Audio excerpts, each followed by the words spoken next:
My name is Rich Phippen. I'm 56 years old. Moving to New York was probably one of the best decisions I've ever made. So much better than living in the suburbs. It was the greatest decision ever. I've always wanted to live in New York City. My name is Pamela Terry, and I'm 50 years old. My friends say, "Oh, why are you living in the city? You should move to a retirement home." My attitude has certainly been the opposite of that. I moved to New York because I wanted to cut my commute way down. I lived in Connecticut. I had a 2-hour plus commute every day, and now I get to work every single day by rolling out of bed, taking the elevator downstairs, and walking across the street. I moved to New York City for a really terrific job opportunity. I was living in the Baltimore area, and I decided to restart my life, and I haven't looked back.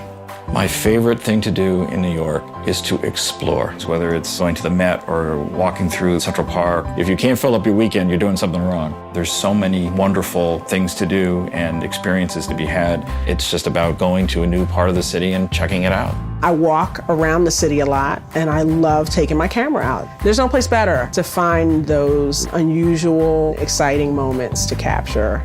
I am an Instagram junkie. My social media presence has increased incredibly. I didn't use it for the most part. I'll take pictures and I'll put pictures up on my Instagram page. My two principal ways of getting around the city are walking and the subway.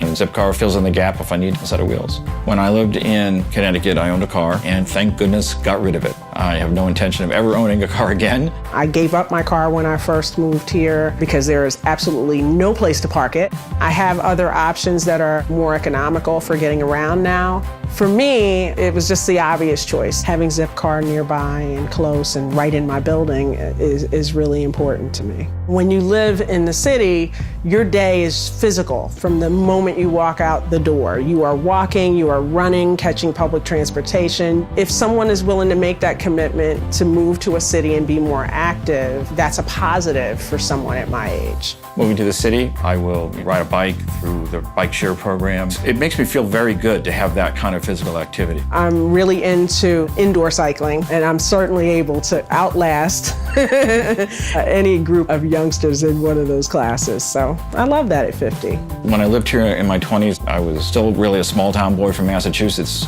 still in awe of the city and the tall buildings. And now that I'm older and more ambitious in terms of enriching my life, it's really a better existence. I would tell baby boomers who are thinking about moving to the city to do it.